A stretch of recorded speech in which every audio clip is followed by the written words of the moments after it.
Salut la compagnie, on se retrouve aujourd'hui pour parler du chapitre 389 de My Hero Academia, et comme la semaine dernière, on a également 11 pages, sauf que le constat que je fais de ces 11 pages-là est très différent de celui de la semaine dernière, parce que la semaine dernière, ça a fait beaucoup avancer l'intrigue. Comme quoi, des fois on peut avoir 45 pages qui font rien avancer, hein, suivez mon regard, je dirais pas de quoi je parle, et d'autres fois on peut avoir un chapitre de 10-15 pages qui permet de faire évoluer l'histoire, de faire avancer l'intrigue, de nous donner des révélations. Mais dans ce chapitre-là, c'est un petit peu différent, parce que j'ai l'impression que ces 11 pages-là ne nous ont quasiment rien appris. Parce que, alors oui, les images sont encore une fois très belles, Horikoshi fait un travail incroyable, mais par contre, derrière, au niveau de l'avancée de l'intrigue,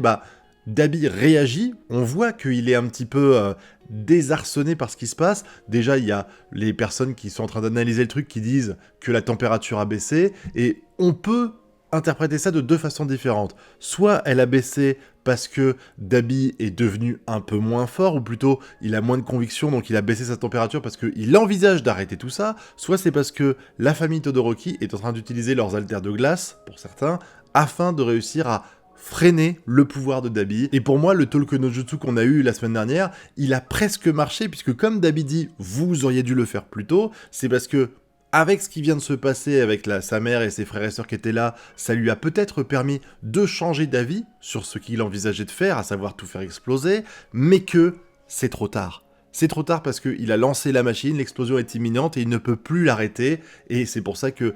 Endeavor va se barrer avec lui. De ce que je vois, on dirait, ça fait une sorte de fusée, vous savez, les avions de chasse américains là qu'on a pu voir à l'époque avec Star and Strip. Là, il part comme ça super loin, mais pendant que tout le monde est angoissé par la situation, on voit Shoto qui, à mon avis, est en train de se diriger vers le lieu où il va y avoir l'explosion, et il va faire un truc pour sauver tout le monde, parce que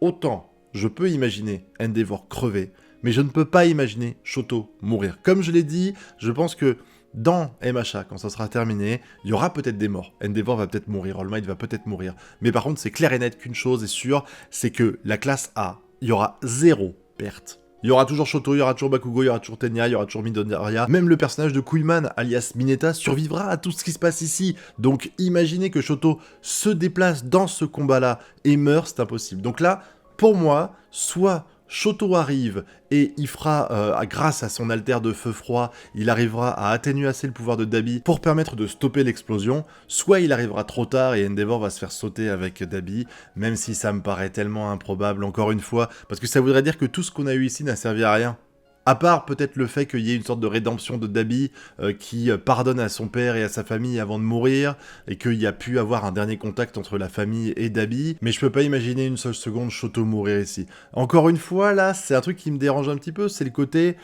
MHA, je l'avais déjà dit, Horikoshi, j'ai l'impression qu'à chaque fois qu'il y a un moment où il peut faire basculer le manga dans la masterclass, et je dis pas ça parce qu'il faut absolument des morts pour la masterclass, mais il faut en fait que les personnages soient en danger, et il faut en plus que l'auteur puisse nous montrer que il est prêt à mettre les personnages en danger, voire peut-être même les tuer ou les blesser grièvement si nécessaire. Bon, Endeavor a perdu un bras, Dabi a perdu un bras aussi de ce qu'on a compris, mais il n'empêche que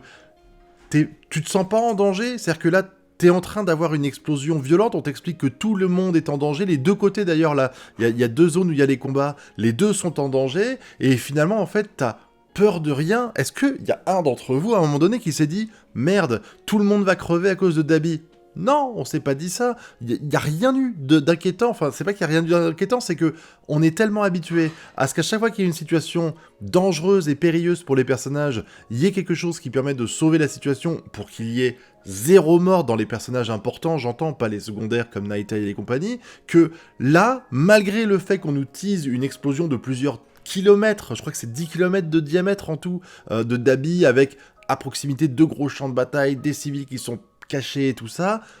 tu n'as pas peur. Tu n'as pas peur, au moins à un seul moment. Et là, du coup, je me demande, est-ce que Dabi va sauter tout seul? Est-ce que Dabi va sauter avec Endeavor? Et que Shoto est juste là pour dire un dernier adieu à son frère? Je ne sais pas, mais si jamais, je sais pas, dites-moi ce que vous en pensez dans la zone commentaire, mais si jamais Shoto arrive à stopper les flammes de Dabi grâce à son pouvoir de gel de fou furieux, et que à la fin du manga, on voit Dabi qui tape dans les mains, comme dans le rêve, entre guillemets, qu'il a fait à la fin du chapitre précédent, je serais super déçu. Vraiment, ce serait... Enfin, c'est pas que je veux pas un happy end, c'est juste que faut quand même que l'histoire, elle tienne un tout petit peu la route, et que...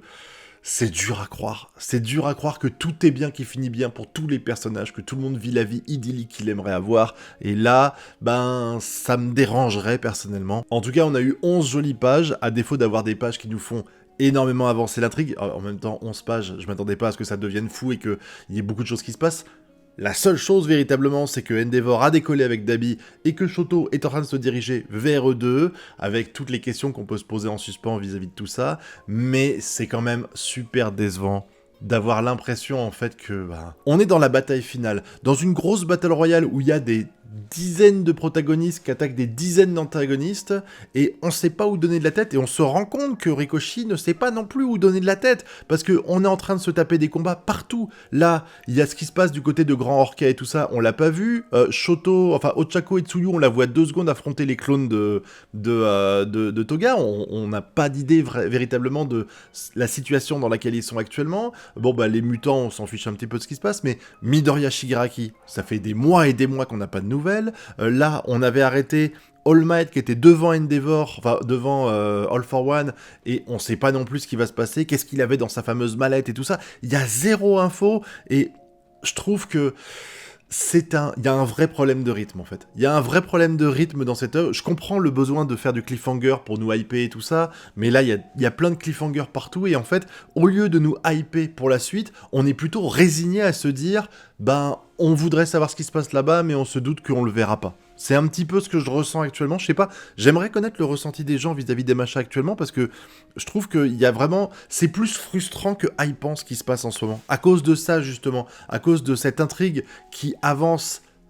à la vitesse d'un escargot. Quand on n'a pas de chapitre, on a des chapitres Enfin, quand on a des chapitres, pour les fois où on en a, c'est des chapitres de 10 pages, même si, bah voilà, je veux pas me plaindre de Horikoshi qui est malade, qui a mal au dos, à la main, je sais plus, mais il a tout à fait le droit, il n'y a pas de problème, hein, 380 chapitres, je crois, à peu près, il donne tout ce qu'il a, vraiment, il n'y a pas de problème avec ça, mais c'est vrai que